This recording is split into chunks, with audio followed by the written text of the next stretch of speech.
وانشق البحار. بسم الله الرحمن الرحيم. إن الحمد لله نحمده ونستعينه ونستغفره ونعوذ بالله من شرور أنفسنا ومن سيئات أعمالنا. من يهده الله فلا مضل له ومن يضلل فلا هادي له وأشهد أن لا إله إلا الله وحده لا شريك له وأشهد أن محمدا عبده ورسوله. أما بعد. Kita melanjutkan pembahasan tafsir juz 30, dan alhamdulillah kita di pertemuan sebelumnya kita telah menyelesaikan tafsir surat Al-Kautsar. Maka pada pertemuan kita kali ini kita akan membahas secara ringkas tafsir surat Al-Ma'un.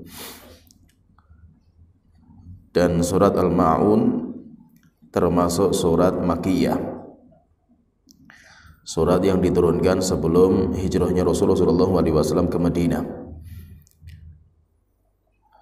Allah Ta'ala berfirman, Bismillahirrahmanirrahim. Ara'aita alladhi yukadzibu biddin. Apakah engkau, wahai Muhammad, wahai Rasulullah, tidak melihat orang-orang yang mendustakan hari pembalasan? Fadzalika alladzi yad'ul yatim. Dia adalah orang yang menghardi anak yatim, wala yahuddu ala ta'amil miskin, dan dia tidak mengajak orang, tidak mengarahkan untuk memberikan makan kepada orang miskin. Fawailul lil musallin. Maka celaka bagi orang-orang yang sholat. Alladzina hum an sholatihim sahun, yaitu orang-orang terhadap salat mereka orang-orang yang lalai. Alladzina hum yura'un, orang-orang yang mereka riak terhadap salatnya. Wa yamna'unal ma'un, dan orang-orang yang menghalangi manusia untuk mendapatkan al-ma'un. Surat ini karena di akhir disebutkan sebuah lafaz al-ma'un, akhirnya surat ini dinamakan dengan surat al-ma'un karena ada lafaz al-ma'un di akhirnya. Dan surat ini terdiri dari 7 ayat. Allah Ta'ala membicarakan di dalam surat ini tentang sifat orang-orang yang mereka kafir kepada Allah, kafir kepada hari kiamat. Dan yang Allah sebutkan di sini ada 4 sifat. Ada 4 sifat yang Allah telah sebutkan di dalam surat ini. Sifat yang pertama, sifat orang-orang yang mendustakan hari akhir, orang yang tidak beriman kepada hari akhir. Sifat yang pertama, mereka adalah orang-orang yang tidak menyayangi dan tidak merawat anak-anak yatim. Kemudian sifat yang kedua, mereka orang-orang yang tidak peduli dengan kehidupan orang miskin di sekitarnya. Kemudian yang ketiga, sifat yang ketiga yaitu orang-orang yang lalai terhadap salat mereka. Kemudian yang keempat, sifat yang keempat, orang-orang yang pelit terhadap barang yang dia miliki. Walaupun barang-barang yang dia miliki itu barang-barang yang murah, tetapi dia tidak mau meminjamkan kepada yang lain. Ini 4 sifat yang Allah Ta'ala sebutkan dalam surat Al-Ma'un, ciri-ciri orang-orang yang mereka mendustakan hari pembalasan. Allah Ta'ala berfirman di sini, Kita sebutkan yang pertama, Allah Ta'ala berfirman, ara'aital ladzi yukadzibu biddin. Wahai Rasulullah, apakah engkau tidak melihat orang-orang yang mendustakan hari pembalasan? Kalimat din di sini itu sebagaimana Allah Ta'ala berfirman dalam surat Al-Fatihah, Maliki Yaumiddin. Yaitu din di sini itu artinya pembalasan. Maliki Yaumiddin, raja, penguasa hari pembalasan. Dan hari pembalasan terhadap amal yang kita kerjakan itu setelah kita meninggal dunia. Sehingga ketika kita masih hidup, yang ada cuma amal dan amal. Maka sekarang itu ibaratnya kita itu sedang cocok tanam. Kehidupan dunia itu ibaratnya seperti kita sedang cocok tanam. Kapan panennya? Panennya nanti kalau kita sudah meninggal. Panennya kalau kita sudah meninggal dunia. Sehingga kita di dunia sekarang itu yang ada cuma amal, amal, dan amal. Belum ada namanya balasan. Belum ada namanya pahala, belum ada. Nanti kalau kita sudah meninggal dunia, baru kita akan memanen terhadap amal yang kita kerjakan. Sehingga nanti kita akan mendapatkan balasan terhadap perbuatan kita. Oleh karena itu, orang-orang yang mereka tidak beriman kepada hari akhir, pasti mereka itu malas untuk mengejar kenikmatan setelah meninggal dunia. Kenapa? Karena mereka nggak percaya tentang kehidupan setelah kematian. Sedangkan kita orang-orang yang beriman, kita yakin dengan janji Allah dan Rasul bahwasanya setelah kita meninggal akan ada kehidupan yang sejati dan abadi. Ketika kita itu beriman kepada hari kiamat, hari kehidupan setelah kita meninggal dunia, akhirnya orang itu akan semangat untuk mengejar kenikmatan, bukan hanya kenikmatan dunia. Memang kenikmatan dunia itu kenikmatan yang sudah kita rasakan. Kita sudah melihat dunia, kita sudah merasakan dunia, dan memang kenikmatan dunia itu sangat lezat, dan kita sudah merasakan, dan semua kita tergoda dengan kenikmatan dunia. Semua kita terfitnah dengan kenikmatan dunia. Dan kenikmatan dunia sebagaimana Rasulullah SAW beliau bersabda, inna dunya hulwatun khadirah. Kenikmatan dunia itu adalah sebuah kenikmatan yang hulwah, sangat manis, dan kita sudah merasakan. Khadirah, dan sangat hijau, sedap dipandang dengan mata kita. Dan kita sudah merasakan, kita sudah tinggal di dunia, dan kita sudah merasakan bagaimana lezatnya kenikmatan dunia. Tapi Allah dan Rasulnya terus mengabarkan kepada kita bahwa kenikmatan dunia itu hanya fata morgana. Di sana ada sebuah kenikmatan yang luar biasa, kenikmatan yang kekal dan abadi, yaitu kenikmatan setelah kita meninggal dunia. Bagi kita orang-orang yang beriman kepada Allah, beriman kepada Rasul, kita akan percaya. Kita akan percaya sehingga apa? Sehingga kita itu akan mengejar kenikmatan akhirat melebihi kita mengejar kenikmatan dunia. Walaupun tetap kenikmatan dunia kita cari. Kenapa? Karena seorang muslim itu dia berharap mendapatkan dua kenikmatan.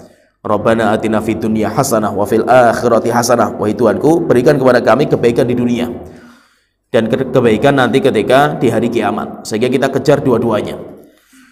Tapi hebatnya orang-orang yang beriman, ketika mereka percaya dengan hari pembalasan, mereka terkadang akan mengorbankan apa yang mereka sudah dapatkan. Namanya orang, semua kita pasti cinta harta. Tidak mungkin kita itu nggak cinta uang. Semua kita, kalau ada orang dia nggak cinta uang, berarti orang gila. Kalau kita itu masih cinta sama duit, berarti kita itu masih orang normal kita ini. Orang yang beriman, ketika dia itu punya uang, dia itu melihat, dia itu percaya bahwa ada sebuah kehidupan setelah kematian kita, sebuah kenikmatan yang luar biasa. Akhirnya mereka itu mudah sekali untuk memberikan kepada yang lain. Kenapa dia itu mudah memberikan kepada yang lain? Karena dia yakin dengan janji-janji Allah Ta'ala.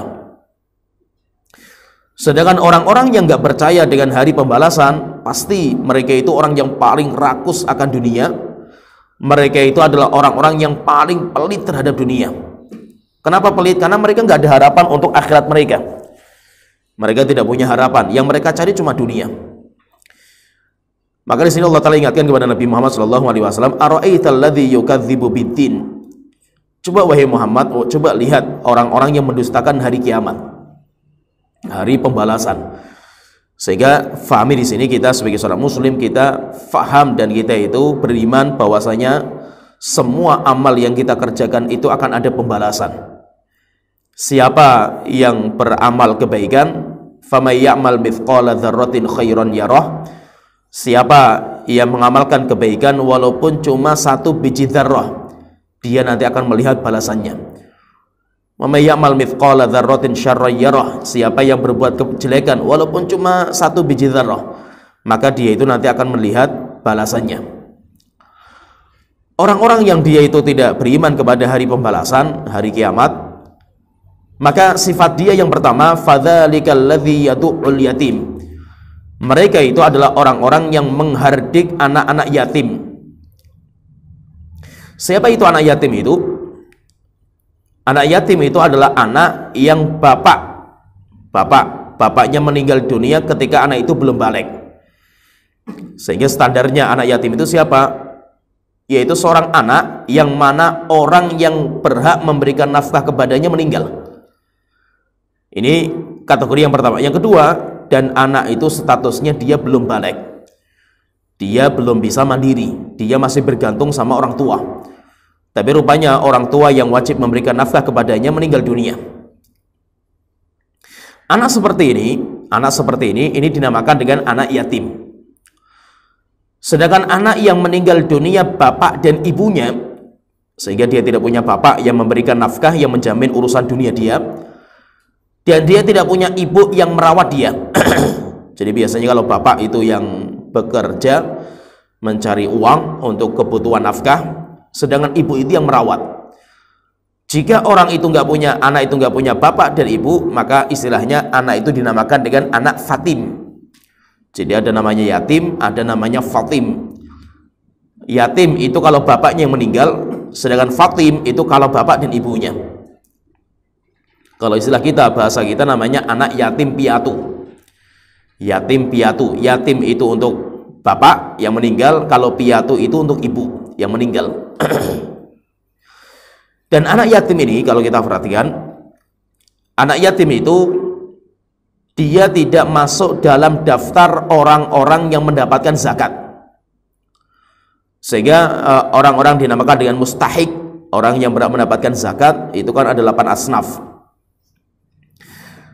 Dari 8 orang yang mendapatkan zakat, anak yatim itu tidak masuk di dalamnya.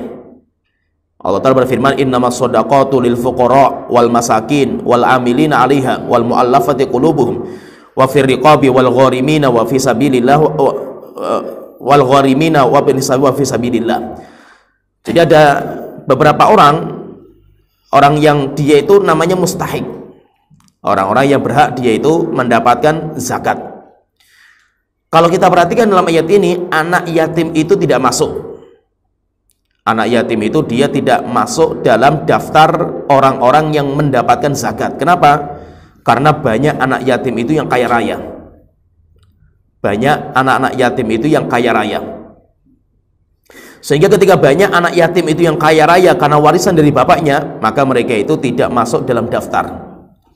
Tapi walaupun mereka itu anak-anak yatim itu tidak masuk dalam daftar mustahik zakat, yaitu orang-orang yang berhak mendapatkan zakat, namun mereka itu adalah orang-orang yang layak untuk kita rawat dan kita jaga. Sehingga kita itu membantu mereka. Ketika mereka itu tidak ada orang yang membantu mereka, itu merupakan amal ibadah yang luar biasa besarnya. Sampai Rasulullah SAW beliau mengatakan, ana wa kafilul yatim fil jannati kahataini. Saya dan orang yang merawat anak yatim di surga nanti posisinya seperti ini. Yaitu Rasulullah menggabungkan antara jari telunjuk dan jari tengah. Yaitu maksudnya apa? Orang yang dia itu menyantuni anak yatim, posisi dia, tempat tinggal dia nanti di surga sama saya itu dekat sekali. Menunjukkan apa? Berarti dia itu orang yang sangat tinggi derajatnya di surga. Kenapa? Karena amalan dia ini. Maka walaupun anak yatim itu mereka kalau kaya, mereka itu bukan masuk dalam asnaf zakat, kecuali kalau mereka anak yatim dan miskin. Mereka anak yatim dan orang tua mereka nggak memiliki warisan, maka nanti mereka mendapatkan zakat karena fakir miskinnya, bukan karena yatimnya. Kalau yatimnya tidak. Walaupun mereka itu mungkin ada di antara anak yatim itu yang mereka itu sebenarnya kaya raya karena dapat warisan, tapi tetap mereka itu tidak punya bapak, sehingga kita itu harus merawat mereka. Dan biasanya orang yang menzalimi anak yatim, jadi makan harta anak yatim itu kan hukumnya haram. Alladzina yakuluna amwalal yatama dzulman. Allah Ta'ala berfirman, sesungguhnya orang-orang yang memakan harta anak yatim secara zalim, innama yakuluna fi butunihim nara. Sesungguhnya yang dia makan dalam perutnya itu adalah bara neraka jahanam, api neraka jahanam. Dan orang itu nanti akan dimasukkan ke neraka sa'ir. Di sini menunjukkan bahwa makan harta anak yatim itu dosa besar. Makan harta anak yatim itu dosa besar. Dan siapa yang makan harta anak yatim itu siapa? Biasanya yang makan harta anak yatim itu keluarganya sendiri. Biasanya ibunya. Maka sebagai seorang ibu itu hati-hati. Sebagai seorang wanita itu hati-hati sebagai seorang ibu. Kenapa? Karena kalau budaya kita, dan itu sebenarnya masalah, budaya kita itu masalah tentang masalah pembagian warisan yang memang bodoh sekali terhadap agama, sehingga warisan di negeri kita itu kacau balau. Kenapa? Karena jauhnya mereka dari agama. Budaya kita, budaya Indonesia ini, kezaliman kepada anak yatim yang menjalankan adalah ibunya sendiri, sehingga ibu itu luar biasa zalimnya kepada anak yatim. Maka kebanyakan yang makan harta anak yatim itu ibunya. Kenapa? Karena ada sebuah istilah dan itu istilah keliru. Sebuah istilah dan itu keliru sebenarnya istilah ini, yaitu harta suami itu harta istri. Seakan-akan kalau suami meninggal dunia, ya hartanya pindah ke kepemilikannya menjadi milik istrinya, dan itu bahaya. Kita katakan memang harta suami itu ada yang dimiliki sama istrinya, yaitu apa? Nafkah yang wajib. Seorang suami yang dia bekerja, dia memiliki harta, maka harta yang dia miliki itu ada yang harus diberikan kepada orang yang wajib dia berikan nafkah. Siapa itu? Istrinya, anaknya, atau siapa saja yang wajib ditanggung nafkahnya.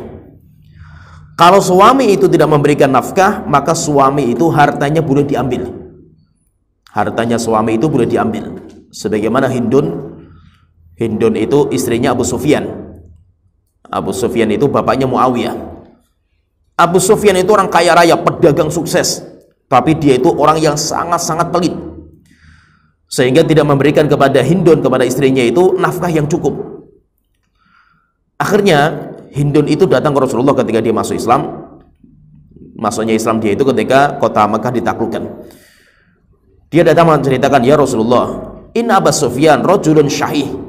Wahai Rasulullah, suami saya Abu Sufyan itu orang yang sangat pelit medit, tidak memberikan harta kepada saya dan anak-anaknya itu harta yang cukup, kecuali kalau saya mengambil, wahai Rasulullah, saya ambil pelan-pelan, yaitu saya curi hartanya ini, akhirnya baru cukup untuk saya dan anak-anak saya. Boleh nggak ya Rasulullah kalau saya itu mengambil secara sembunyi-sembunyi? Maka Rasulullah mengatakan, khudhi min malihi ma yakfiki wa waladiki bima'ruf. Ambillah harta Abu Sufyan, harta yang cukup untuk kamu dan anak-anak kamu, tapi secara ma'ruf, yaitu ma'ruf itu sesuai dengan kebutuhan kamu. Menunjukkan apa? Memang hartanya suami itu harta istri kalau berkaitan dengan nafkah. Selain nafkah, maka istri tidak boleh mengakuisisi. Seorang wanita tidak boleh mengakuisisi hartanya suami. Sehingga apa? Istri itu hanya bisa mendapatkan nafkah. Dinamakan dengan nafkah yang wajib. Apa itu nafkah yang wajib itu? Cuma berkaitan masalah sandang, pangan, papan, kesehatan. Ini namanya nafkah wajib. Maka seorang wanita yang tidak mendapatkan sandang, pangan, papan, kesehatan, maka wanita itu boleh menuntut. Tapi kalau wanita sudah mendapatkan ini semua, kemudian wanita itu ingin menuntut gaya hidup, maka itu bukan nafkahnya suami kepada istri. Misalkan gini, misalkan saya contohkan ya, misalkan seorang wanita sudah diberikan pakaian sama suaminya, pakaian yang cukup untuk menutup aurat, maka kewajiban selesai. Kalau wanita itu minta pakaian yang baru atau minta gaya pakaian yang model sekarang, maka itu namanya sodakoh. Kalau suami ingin memberikan, maka itu atas nama sodakoh. Wajib nggak suami memberikan? Tidak wajib. Kenapa? Karena istri sudah memiliki pakaian yang bisa menutup auratnya. Demikian juga tempat tinggal. Seorang wanita yang sudah mendapatkan tempat tinggal hatta ngontrak, maka kewajiban suami sudah selesai. Boleh nggak wanita itu menuntut tempat tinggal yang modelnya ini, modelnya ini? Tidak wajib. Kalau suami yang memberikan, maka itu atas nama sodakoh. Sehingga apa? Sehingga fahami di sini, jangan sampai seorang wanita itu mengakuisisi hartanya suami. Seakan-akan kalau suami meninggal dunia, ya harta suami itu harta istri. Akhirnya hartanya dikuasai semua sama istrinya. Akhirnya anaknya tidak mendapatkan bagian dari warisan. Dan itu ibunya anak itu, mereka telah makan harta anak yatim secara dhalim. Kenapa? Karena seorang ibu, ketika bapaknya si anak itu meninggal, maka anak itu statusnya sebagai anak yatim. Maka seorang ibu yang dia itu muamalah sama anaknya, walaupun anak sendiri, tapi bapaknya sudah meninggal, maka dia itu sedang bermuamalah sama anak yatim. Bermuamalah dengan anak yatim itu gak main-main. Anak itu punya harta, silahkan kalau memang ibu itu tidak mau membiayai anak, silahkan anak itu biaya anak diambil dari harta warisan dari bapaknya. Sehingga silahkanlah si istri itu ngambil 1/8 dari harta warisan, karena dia mendapatkan 1/8. Istrinya si mayit itu mendapatkan 1/8, tapi 7/8 kembali kepada anak. Biasanya di kita itu warisan tidak boleh dibagi selama ibunya masih hidup. Rumah, kemudian juga tanah, dan yang lainnya lah tidak boleh dibagi. Selama saya masih hidup, rumah induk ini tidak boleh dijual. Pertanyaan terus, anak-anak ketika mereka mau berumah tangga sendiri, mereka nikah, mereka mau keluarga sendiri, dari mana mereka mendapatkan? Gak boleh, pokoknya ini rumah tidak boleh dijual. Selama saya masih hidup tidak boleh dijual. Maka kita katakan berarti ibu itu zalim. Kenapa? Karena di rumah ini bukan milik ibu lagi sekarang ini. Ini milik bersama, di mana ibu mendapatkan hak di rumah ini 1/8, sisanya 7/8 itu haknya anak. Sehingga mereka harus mendapatkan, anak itu harus mendapatkan. Jangan sampai anak meninggal dunia dan anak itu belum mendapatkan bagian dari warisan bapaknya. Kenapa? Karena ditahan sama ibunya, dan itu sering terjadi. Ini sering sekali terjadi dan itu sangat fatal. Ini sering terjadi dan sangat fatal. Bahkan ada cerita ini jamaah saya sendiri. Ada seorang ibu-ibu, dia ikut kajian saya rutin di kota Pekalongan. Ada sebuah masalah, yaitu berkaitan masalah warisan juga. Jadi bapak meninggal dunia, dia punya rumah induk. Rumah induk itu besar sekali, kalau dijual berapa miliar. Tapi ibunya mengatakan tidak boleh rumah ini dijual selama saya masih hidup. Padahal ibu itu ngaji sama saya. Hanya waktu ada masalah warisan datang ke saya, akhirnya saya marahi ibunya itu. Saya marahi ibu itu zalim. Ibu ini pencuri dan nanti urusannya sampai hari kiamat. Kenapa? Karena qadarullah itu, jadi kejadiannya itu, rumah ini masih belum diwaris. Akhirnya anaknya laki-laki itu mereka sama, ya sudah menikah, sudah punya anak, yang anaknya laki-laki itu, subhanallah qadarullah meninggal dunia. Anak laki-laki itu meninggal dunia dan dia belum mendapatkan warisan dari bapaknya. Kenapa? Karena pembagian warisan ditahan sama ibunya. Akhirnya apa? Berarti ibunya zalim, dan itu sampai hari kiamat akan dituntut. Sampai hari kiamat tidak pernah selesai masalah seperti ini. Kenapa? Karena itu kezaliman. Nah itu intinya, anak yatim itu harus kita rawat, harus kita jaga. Siapa yang berhak untuk menjaga? Keluarga. Maka itu kalau di kebiasaan yang baik itu, seorang suami atau seorang bapak ketika dia itu meninggal dunia, siapa nanti akan merawat anak itu? Yang akan merawat itu adalah keluarganya bapak. Nggak ada masalah sama ibu itu, nggak ada masalah. Tapi urusan harta anak itu yang merawat adalah keluarganya bapak, selama keluarganya bapak itu orang yang amanah. Nah itu harus mencari orang yang amanah yang bisa menjaga harta anak yatim itu siapa. yang paling amanah. Nabi Muhammad SAW ketika meninggal dunia, bapaknya, setelah itu kakeknya meninggal dunia, terus siapa yang merawat beliau itu? Yang merawat beliau pamannya, paman keluarga kandungnya atau saudara kandungnya Abdullah yaitu Abu Thalib. Kenapa? Karena mereka yang berhak untuk merawat. Kalau urusannya diserahkan kepada ibu, biasanya kalau ibu itu seorang wanita lihat duit, ini biasanya terfitnah. Maka jangan diserahkan pembagian warisan itu kepada ibu. Kenapa? Karena pembagian kepada ibu itu biasanya kacau balau. Sehingga maksudnya apa? Harus kita fahami di sini. Kenapa? Pembagian warisan itu nggak main-main. Itu berkaitan masalah hak. Jika di dunia nggak selesai dengan cara yang adil, maka urusannya sampai hari kiamat. Dan urusannya mengerikan. Di hari kiamat nggak mudah.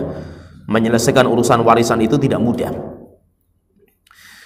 Kemudian setelah itu Allah Ta'ala berfirman yang kedua, sifat orang-orang yang mendustakan hari kiamat. Yang kedua, wala yahuddu ala ta'amil miskin, dan tidak memerintahkan, tidak menganjurkan orang-orang untuk memberikan makan kepada orang-orang miskin.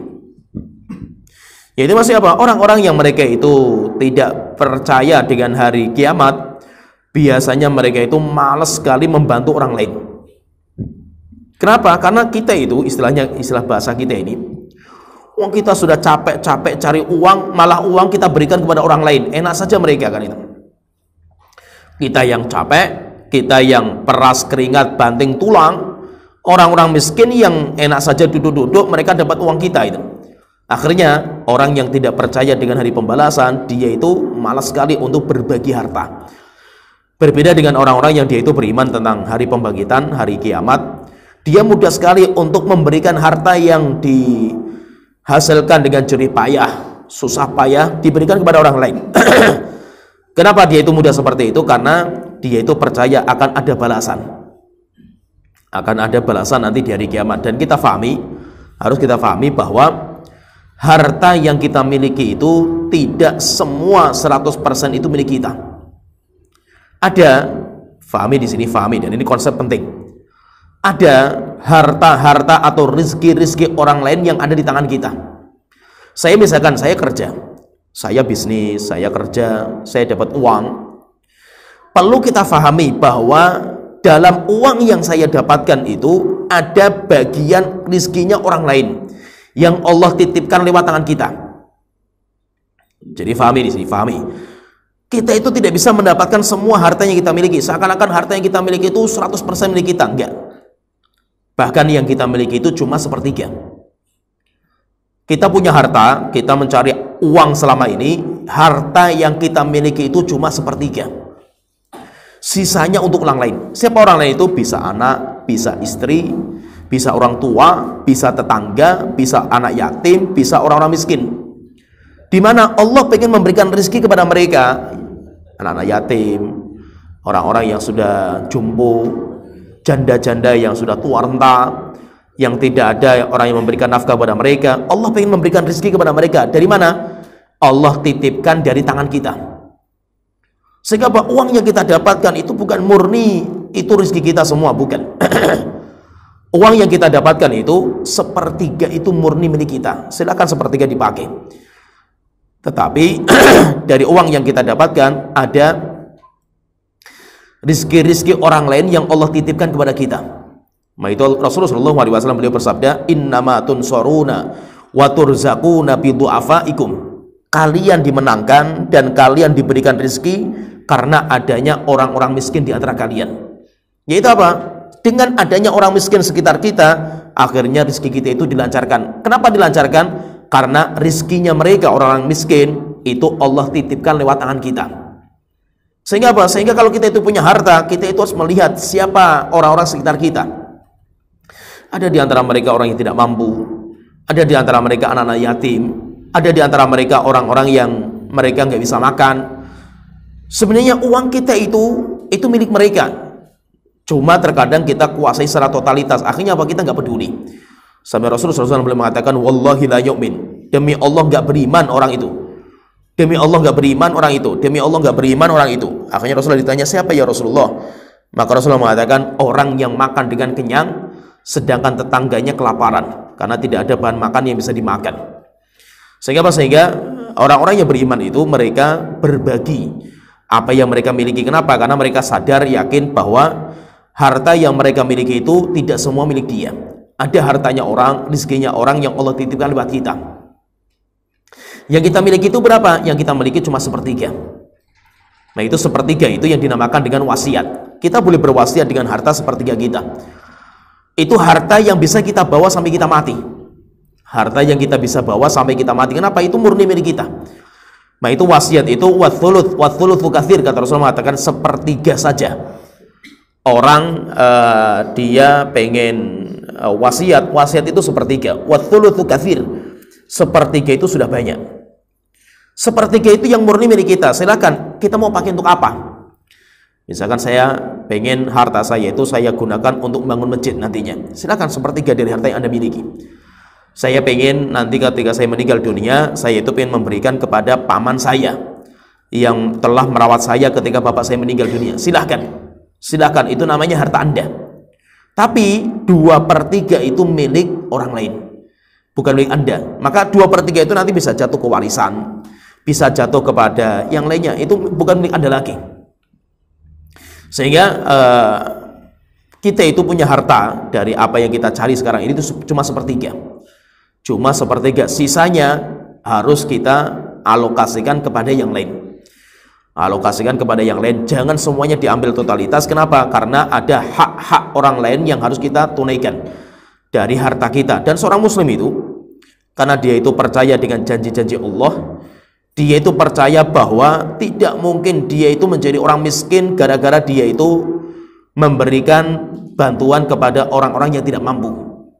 Dia sadar dan dia beriman bahwa dengan dia itu memberikan bantuan kepada orang lain, malah rizkinya itu semakin lancar dari jalan-jalan yang lain. Oleh itu kita itu setiap pagi hari ada 2 malaikat yang mengapit kita. Ada 2 malaikat yang mengapit diri kita, yang satu di kanan, yang satu di kiri. 2 malaikat itu mendoakan kita. Yang satu dia berdoa, Allahumma a'ti munfiqan kholafan. Wahai Tuhanku, tolong berikan orang yang wakaf, orang yang sodakoh, orang yang menginfakkan hartanya di jalan Allah Ta'ala, pengganti yang baik, yaitu ganti wahai Tuhanku harta mereka. Sehingga orang yang dia itu sodakoh, hartanya itu diganti sama Allah Ta'ala dengan jalan-jalan yang lainnya. Sedangkan yang kedua, malaikat yang kedua dia berdoa, Allahumma a'ti mumsikan talafan. Tuhanku, berikan kepada orang yang pelit terhadap hartanya di pagi hari ini kehancuran hartanya. Akhirnya nanti hartanya akan dihancurkan sama Allah Ta'ala. Sehingga intinya kita fahami bahwa harta yang kita miliki tidak semua itu milik kita. Ada nafkahnya, jadi ada rezekinya istri kita, ada rezekinya anak-anak kita. Kita punya anak 10 misalkan, atau kita punya anak 5 misalkan. Allah itu ingin memberikan rezeki kepada semua makhluk. Allah itu ingin memberikan rezeki. Sampai Allah Ta'ala berfirman, wa ma min dabatin fil ardi illa 'alallahi rizquha. Tidak ada binatang atau makhluk yang hidup di alam semesta kecuali rezekinya ditanggung sama Allah Ta'ala. Terkadang Allah memberikan rezeki itu dengan perantara. Allah itu memberikan rezeki nggak langsung Allah ngasih duit kepada anak, enggak, tapi terkadang Allah lewat perantara. Siapa perantaranya? Bapaknya. Perantaranya itu bapaknya. Berarti kita sebagai bapak, kita itu fahami bahwasanya kita bekerja, kita itu sedang yaitu kita itu dititipi oleh Allah rizki orang-orang yang pengen Allah berikan rizki kepada mereka. Siapa itu? Istri kita, anak-anak kita. Mereka itu mendapatkan rizki dari kita. Dan itu hartanya mereka yang harus kita tunaikan. Maka Rasulullah SAW beliau mengatakan, innamatun soruna wa turzakuna bitu'afaikum. Kalian diberikan rezeki oleh Allah Ta'ala melimpah. Kenapa? Karena adanya orang-orang miskin di antara kalian. Supaya apa? Supaya kalian itu bisa membantu mereka. Dengan tangan kalian lah Allah pengen memberikan rezeki kepada mereka. Maka itu kita sebagai seorang muslim itu harus berbagi. Dan kalau kita mau berbagi, yang terbaik, berbagi kepada orang-orang miskin itu yang terbaik dengan harta yang kita cintai. Kalau kita berbagi dengan orang miskin dengan harta yang kita sudah nggak butuh, itu biasa, semua orang bisa. Itu biasa. Tapi kalau kita berbagi dengan mereka dengan harta yang paling kita cintai, itu kebajikan yang paling tinggi derajatnya. Sebagaimana Allah Ta'ala berfirman, lan tanalul birra hatta tunfiqu mimma tuhibbun.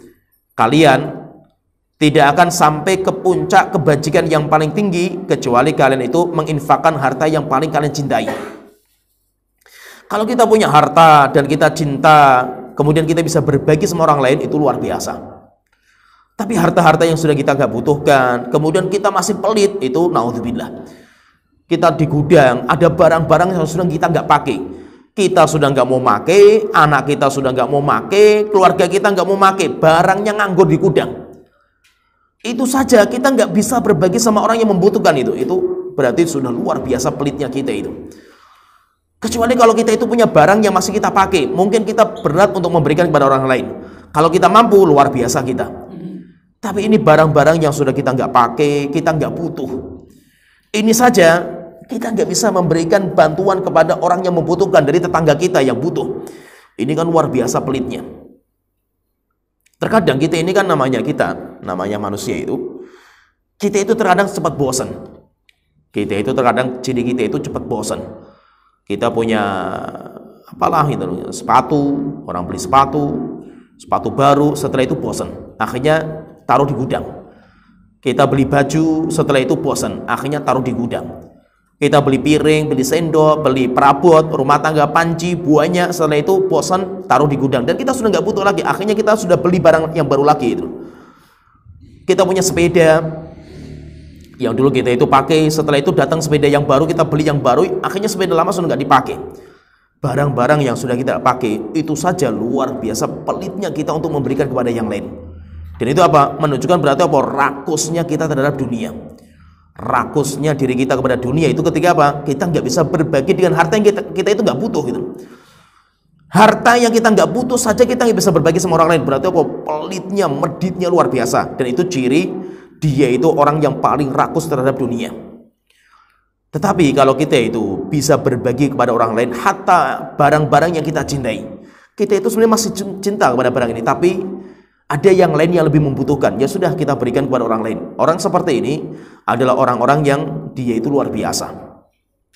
Dan memang Masya Allah itu kalau kita fahami ya, karakter-karakter manusia itu, apalagi para pecinta dunia, ada yang dia itu mencintai, hobinya itu koleksi apalah itu, sepeda, hobinya koleksi pakaian, hobinya koleksi sepatu, koleksi apa sajalah barang-barang antik. Padahal itu kalau dipakai saja itu banyak sekali gitu. Masih kalau dipakai saja itu banyak sekali, tapi subhanallah itu orang itu nggak bisa berbagi gitu. Tidak bisa berbagi. Dan itu ada orang-orang yang karakternya seperti ini, ada biasanya orang-orang yang hatinya rakus akan dunia. Ada orang itu ya, dia itu koleksinya senangnya baju. Hampir setiap ada orang manten mesti bikin baju, Jadi bikin baju, nggak beli kain. Bikin baju sampai berapa lemari itu, lemari saja itu. Dan itu sudah nggak mau dia pakai lagi itu. Dia kalau mau pakai lagi, ada momen pertemuan dia bikin lagi. Terus seperti ini. Ini baju-baju yang sudah numpuk di lemari itu untuk dibagikan kepada orang lain itu, Masya Allah, pelitnya luar biasa itu. Padahal apa? Padahal di rumah sumpek gitu loh, Mas. Itu menu-menu rumah gitu. Dan itu apa? Orang yang masih nggak bisa berbagi itu. Dan itu ada. Orang-orang yang karakternya seperti ini itu ada.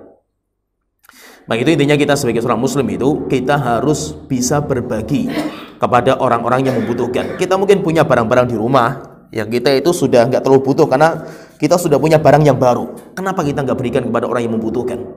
Berikan kepada orang yang membutuhkan, daripada apa? Di rumah kita semakin banyak, di gudang semakin memenuhi tempat dan kita pun nggak butuh gitu. Kenapa nggak kita bagi kepada orang lain?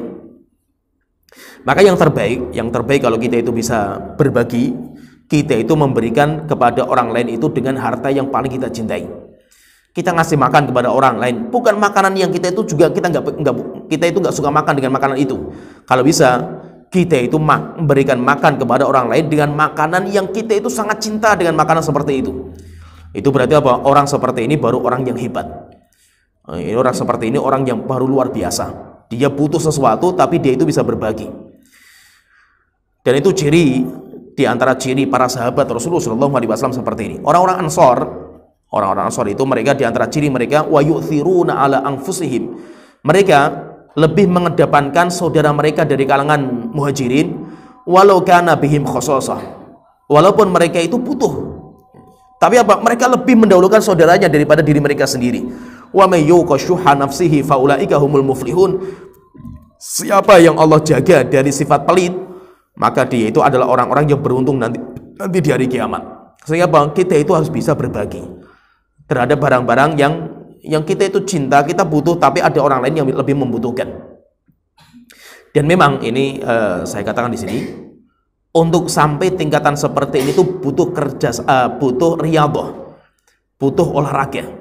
Sehingga ada namanya olahraga jiwa. Jadi riyadhah itu olahraga. Olahraga itu bukan hanya fisik. Kita namanya olahraga ya, misalkan gini, ada orang dia itu nggak pernah main bola. Suatu ketika dia itu pengen main bola pertama kali itu mau mati dia itu. Nafasnya ngos-ngosan, capek, pegel, kayak dipukuli lah itu. Bangun tidur itu. Kenapa? Karena ya dia baru pertama. Tapi kalau dia main bola yang kedua, ketiga, keempat, kelima, 10, 20 kali, akhirnya sudah jadi kebiasaan. Kalau sudah kebiasaan itu ringan sekali. Demikian juga jiwa kita. Jiwa kita itu perlu kita riyadhahkan, perlu kita olahragakan. Olahraga jiwa. Contohnya misalkan ini. Saya sadar kalau saya itu orangnya pelit. Saya itu tahu saya itu orangnya pelit. Akhirnya apa? Saya pengen riyadhah, saya pengen merubah jiwa saya dengan cara apa? Ya saya latih untuk bisa berbagi. Awal kali saya itu berbagi, Masya Allah, berat sekali rasanya itu. Rasulullah rasanya itu susah sekali itu. Tapi lama-lama akhirnya jadi biasa. Sampai tingkatan kita itu bisa bahagia ketika melihat orang lain itu bahagia. Walaupun kita juga butuh. Dan itu apa? Dan bisa, nanti akan bisa sampai tingkatan seperti itu, bisa. Ketika kita itu senang dengan kebahagiaan orang lain, kita bisa bantu mereka walaupun kita itu juga butuh kepada barang itu, tapi kita senang dengan mereka itu ketika mereka itu bahagia. Kalau kita sudah sampai tingkatan seperti ini, berarti kita itu sudah, keimanan kita itu sudah luar biasa. Kita itu sudah, tingkatan iman kita sudah tinggi. Tapi memang tidak mudah kita itu mendapatkan seperti itu. Kita harus olahraga terus, mengolahragakan jiwa. Seperti misalkan contohnya, misalkan kita itu orangnya pemarah. Saya sadar kalau saya itu orangnya itu emosional, tinggi, pemarah. Bagaimana caranya? Ya riyadhah. Berusaha untuk menahan emosi ketika saya marah, walaupun kayak mau mati kita itu menahan seperti itu. Menahannya itu luar biasa itu. Tapi lama-lama akhirnya menjadi mudah.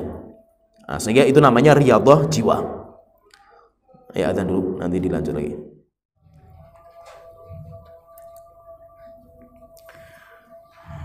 Ya, kita lanjutkan. Allah Ta'ala berfirman selanjutnya, fawailul lil musallin, celaka bagi orang-orang yang sholat, alladzina hum an sholatihim sahun, yaitu orang-orang yang lalai dari sholat mereka, alladzina hum yura'un, yaitu orang-orang yang riya di dalam sholat mereka. Sifat ketiga dari orang-orang yang mereka tidak beriman kepada hari kiamat, yaitu orang-orang yang malas dalam mengerjakan sholat. Dan itu sifat orang-orang munafik. Sifat orang-orang munafik. Karena munafik mereka itu hatinya kufur, cuma mereka menampakkan keislaman. Akhirnya orang-orang munafik itu mereka malas sekali dalam mengerjakan sholat. Rasulullah SAW beliau mengatakan, athqalus sholati alal munafiqin sholatul isya wa sholatus subhi. Sholat yang paling berat bagi orang munafik, orang-orang yang hatinya kufur, cuma mereka pura-pura masuk Islam, yaitu sholat isya dan subuh. Kenapa? Isya dan subuh itu nggak kelihatan, orang nggak tahu. Demikian juga Rasulullah beliau bersabda, tilka sholatul munafik. Ciri sholatnya orang munafik adalah yajlisu yarkubu syamsa. Dia itu kalau masuk waktu asar tidak langsung sholat, tapi nunggu sampai hatta idza kanat baina qarna syaiton, sampai ketika matahari mau tenggelam, qoma, akhirnya orang ini baru berdiri, fanaqara arba'an, setelah itu dia sholat 4 rakaat seperti patokan ayam. La yadhkurunallaha fiha illa qalila, mereka tidak berzikir kepada Allah kecuali sangat sedikit. Itu orang munafiknya zaman Rasulullah. Mereka masih sholat, mereka masih berzikir, mereka masih berjihad, mereka saja itu orang munafik. Sampai Rasulullah mengatakan, fid darkil asfali minan nar, orang-orang ini kekal neraka jahanam, di keraknya neraka jahanam. Tapi mereka masih sholat. Orang munafik itu mereka masih sholat. Walaupun sholatnya diakhirkan. Bagaimana dengan kondisi orang-orang muslim zaman sekarang yang sholatnya pun sama sekali nggak mengerjakan? Bahkan terkadang sholat Jumat saja nggak mengerjakan itu. Masya Allah, kalau kita lihat orang-orang zaman sekarang seperti itu kondisinya. Dan sholat ini merupakan amal ibadah yang pertama kali nanti akan dihisab oleh Allah Ta'ala. Amal ibadah yang nanti akan dihisab oleh Allah itu adalah sholat. Maka itu sholat itu harus kita jaga. Rasulullah SAW beliau bersabda, Inna awwalu ma yuhasabu bihil abdu yaumal qiyamati min amalihi sholatuhu. Amal yang pertama kali akan dihisab dari amal hamba pada hari kiamat adalah sholatnya. Fa in sholahat faqad aflaha wa anjah. Siapa yang sholatnya itu benar, maka dia itu sukses dan dia itu selamat. Wa in fasadat faqad khaba wa khasira. Tapi siapa yang rusak sholatnya, maka dia akan menjadi orang yang paling rugi dan orang yang akan menyesal. Fa in taqasa min faridatihi syai'un. Yang ketiga, kalau dia itu amalannya itu banyak kurangnya, tapi dia masih mengerjakan, tapi masih banyak kekurangannya itu.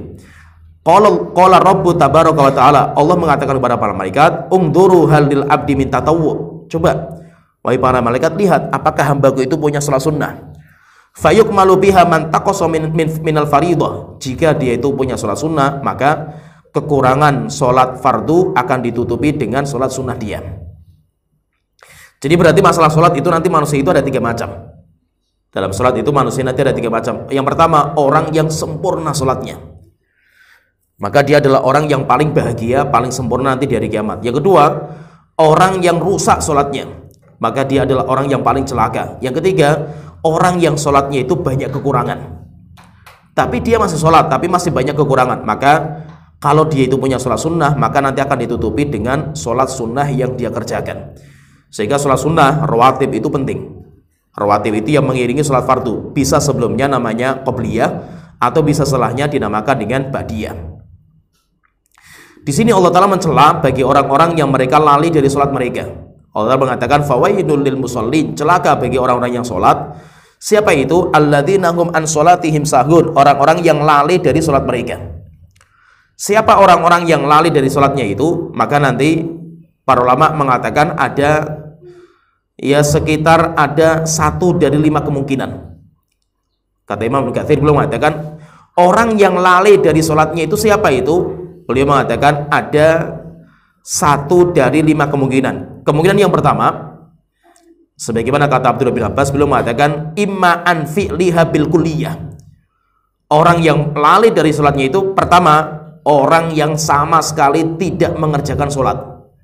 Ini yang dimaksudkan ayat ini oleh Abdullah bin Abbas. Kalau Abdullah bin Abbas memahami dengan itu, fawailul musallin alladzina hum an sholatihim sahun, yaitu orang-orang yang sama sekali tidak mengerjakan sholat.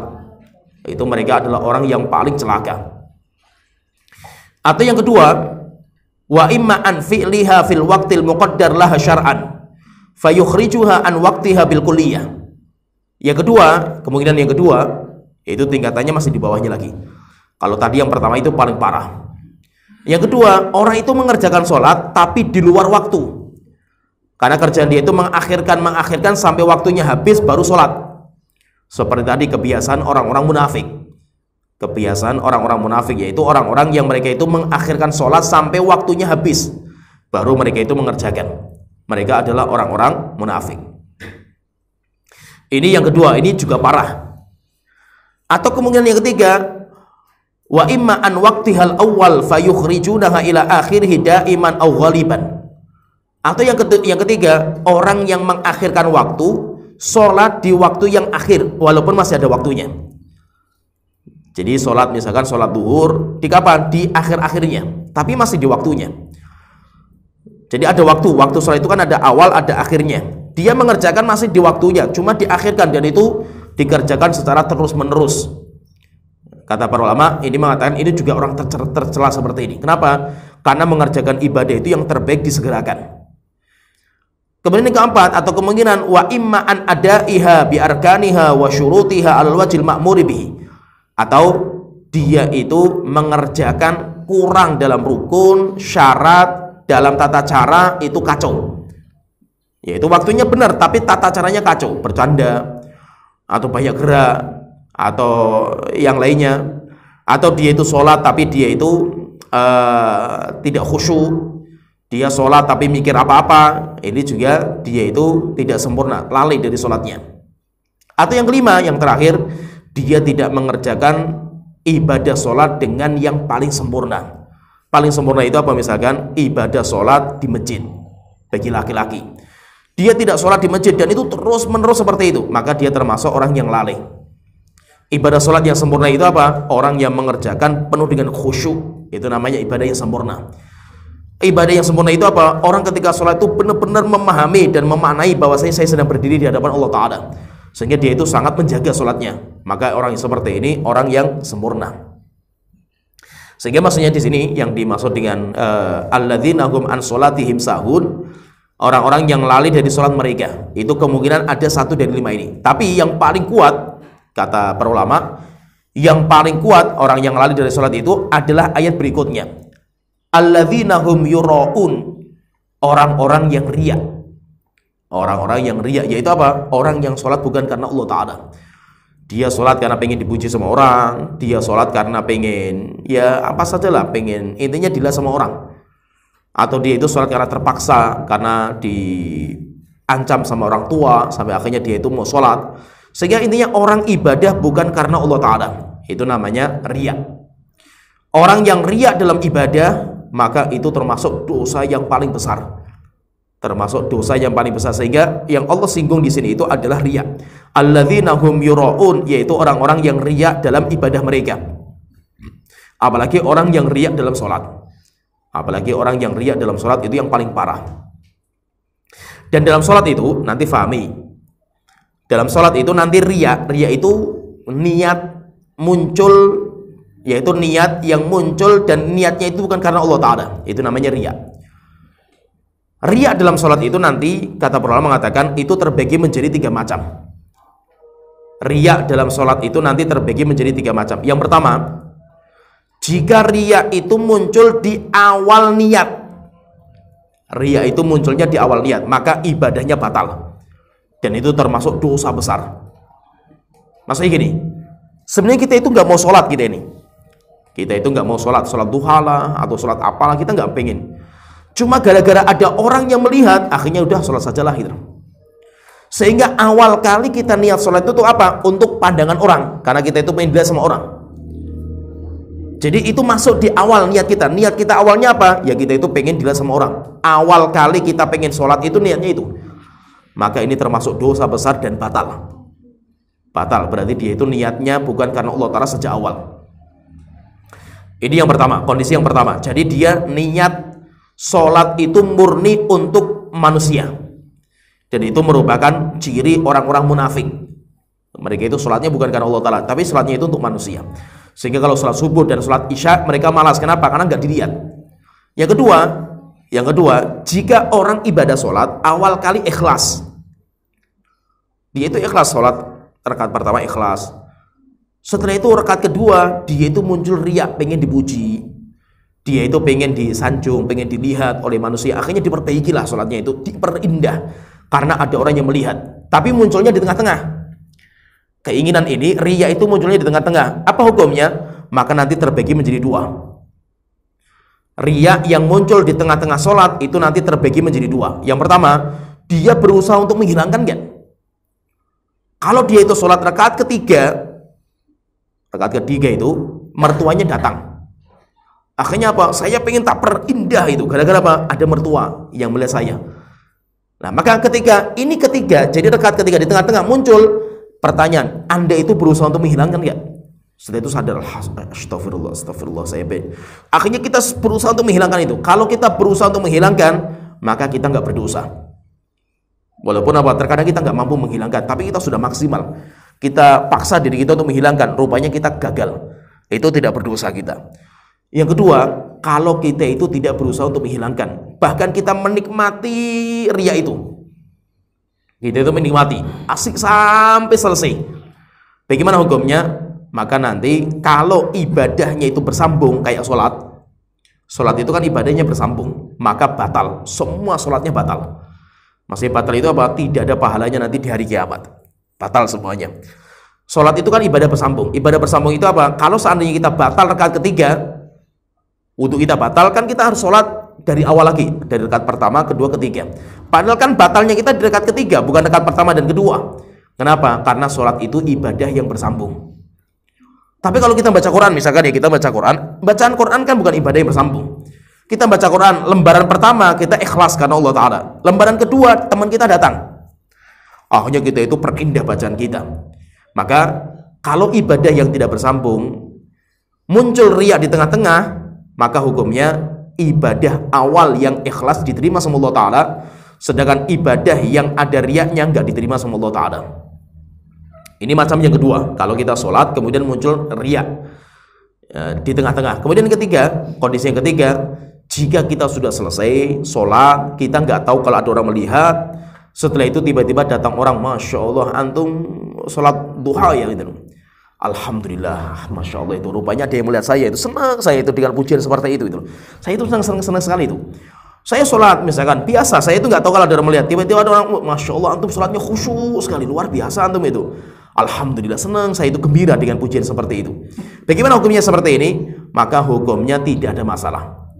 Hukumnya tidak ada masalah. Bahkan itu termasuk tilka ajilu busyral mu'min, kata Rasulullah mengatakan, itu termasuk kabar gembira kepada orang muslim yang disegerakan sama Allah Ta'ala. Itu apa? Kita ibadah karena Allah, bukan karena manusia sama sekali. Sampai selesai ada orang itu muji kita, dan kita senang dengan pujian seperti itu, maka itu tidak ada masalah. Itu kabar gembira yang Allah segerakan untuk diri kita. Kemudian yang keempat, yang terakhir di sini sifat orang-orang yang tidak beriman kepada hari kiamat, wa yamna'unal ma'un, dan mereka orang-orang yang menghalangi dari barang-barang al-ma'un. Apa itu al-ma'un? Al-ma'un itu nanti khilaf panjang memang di antara para ulama, apa arti al-ma'un. Sebagian mengatakan al-ma'un itu artinya adalah zakat. Ini seperti pendapatnya Ali bin Abi Thalib. Ali pendapat seperti itu. Demikian juga pendapatnya Imam Mujahid seperti itu, yaitu al-ma'un itu zakat.